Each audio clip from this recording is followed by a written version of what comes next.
Alright, so welcome to another edition of Don't Waste Your Time. This video definitely is for you because I have two ladies. If it was two men, it wouldn't be for you. But two ladies, it's definitely better. Alright? So we have Tanya. Yes. And we have Natasha. Natasha. I'm sorry, this is the second time that we've met.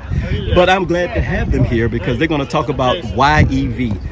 So why did you buy an EV? Well, first of all, I like the way they look, and I've always loved the Teslas. But the first time I took a test drive, I was like, there is no other ride smoother than the Tesla.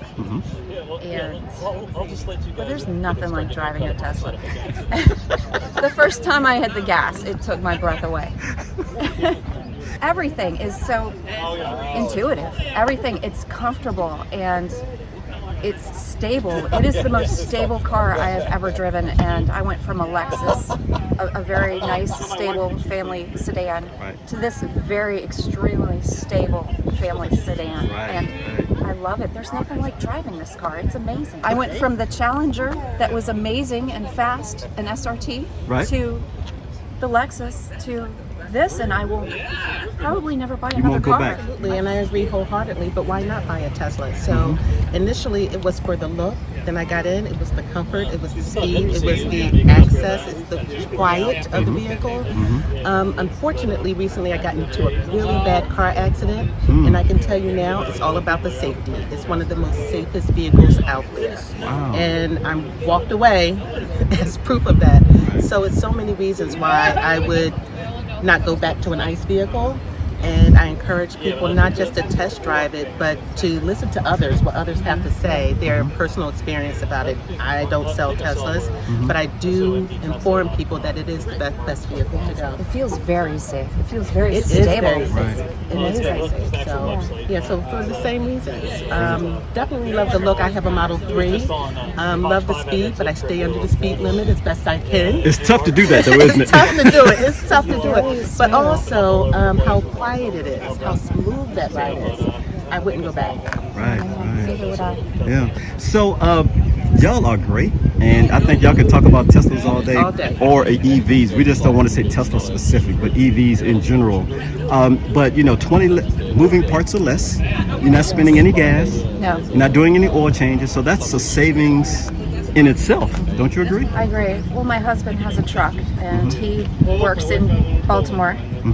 And to compare, I spend about $16 every 2 weeks, and I drive to DC every day, so 2 weeks, so 10 times every 2 weeks.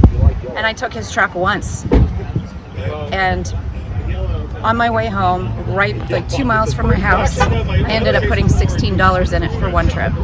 So Smecco in my area sends out this thing saying, this is how much money you've spent, and we added it up for the same period of time, and it was $16 extra for the 2 weeks for me charging my car at home. And then the one time that I took his truck to work and back, it was $16 for me to take his truck. So the savings is there. What you're spending on electricity is so much less than what you're spending on gas.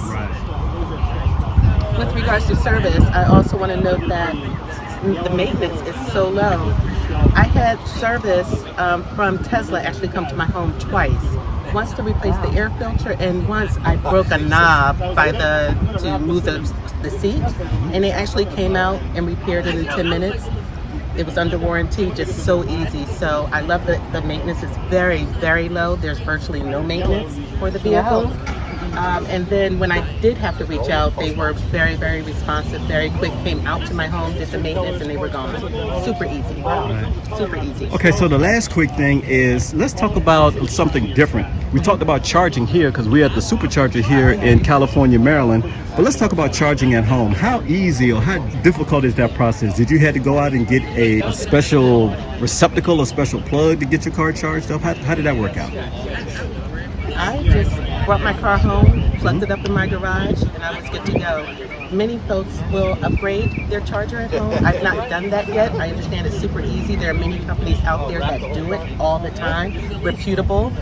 many of our other Tesla and other EV members upgrade. And again, it's very easy. I've had no problems with charging at home or at other locations on long road trips. I did the same thing that Natasha did. Yep. I basically had somebody come in and run a NEMA 1450 outlet off my circuit breaker box, and I bought from an RV supplier an extension cord for the amperage that I needed.